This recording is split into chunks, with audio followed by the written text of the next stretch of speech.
रसोई का अनोखा रहस्य। पुरी की एक कहानी। पुरी की गलियों में शंखों की मधुर गूंज सुनाई दे रही थी। नन्हा विस्मय अपने माता पिता के साथ भगवान जगन्नाथ के विशाल मंदिर के सामने खड़ा था। उसकी आंखें मंदिर के ऊंचे शिखर को देखकर आश्चर्य से भर गईं। उसे पता था कि इस मंदिर की दीवारों के पीछे कई रहस्य छिपे हैं जिन्हें उसे आज जानना था। मंदिर के अंदर कदम रखते ही एक बहुत ही सौंधी और मीठी खुशबू विस्मय की नाक से टकराई। यह खुशबू उसे मंदिर के एक खास कोने की तरफ खींच रही थी। उसने सुना था कि यहाँ दुनिया की सबसे बड़ी रसोई है, जहाँ हजारों लोगों के लिए भोजन तैयार किया जाता है। विस्मय ने चुपके से उस ओर कदम बढ़ाए जहां से धुआं और सुगंध आ रही थी।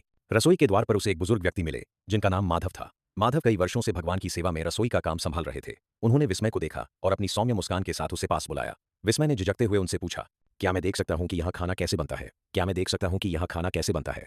माधव ने विस्मय को एक बड़े चूल्हे के पास ले जाकर खड़ा कर दिया। उन्होंने बताया, यहाँ हम बिजली या गैस का उपयोग नहीं करते। हम केवल सूखी लकड़ियों और मिट्टी के बर्तनों का उपयोग करते हैं। विस्मय ने देखा कि चूल्हे के अंदर आग की लपटें नाच रही थीं, जो बहुत ही जादुई लग रही थीं।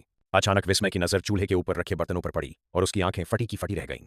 चूल्हे के ऊपर एक नहीं, दो नहीं, बल्कि 7 मिट्टी के बर्तन एक के ऊपर एक रखे हुए थे। वह सोचने लगा कि आग तो सबसे नीचे है, तो सबसे ऊपर वाले बर्तन तक गर्मी कैसे पहुंचेगी? माधव ने विस्मय के मन की बात पढ़ ली। उन्होंने रहस्यमयी लहजे में कहा, यही तो जगन्नाथ जी का चमत्कार है। विस्मय, आम दुनिया में सबसे नीचे वाला बर्तन पहले गर्म होता है, लेकिन इस पवित्र रसोई में सबसे ऊपर वाले बर्तन का खाना सबसे पहले पकता है। विस्मय को अपनी आंखों पर यकीन नहीं हो रहा था।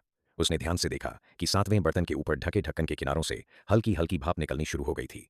नीचे के बर्तन अभी भी शांत थे, लेकिन सबसे ऊपर वाले बर्तन से पके हुए चावल की खुशबू आने लगी थी। माधव ने एक कपड़ा लिया और बड़ी सावधानी से सबसे ऊपर वाले बर्तन को नीचे उतारा। जैसे ही उन्होंने ढक्कन हटाया, अंदर से गरम गरम सफेद चावल दिखाई दिए जो पूरी तरह पक चुके थे। विस्मय ने देखा कि उसके ठीक नीचे वाला छठा बर्तन अब भाप छोड़ने लगा था। विस्मय ने हैरानी से पूछा, यह चमत्कार कैसे होता है?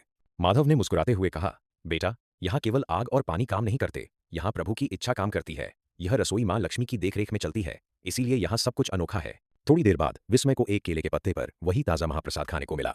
उसका स्वाद इतना अद्भुत था कि विस्मय को लगा जैसे उसने आज सिर्फ खाना नहीं, बल्कि एक दिव्य रहस्य को चखा है। वह मुस्कुराते हुए अपने माता पिता की ओर दौड़ा इस जादुई कहानी को सुनाने के लिए।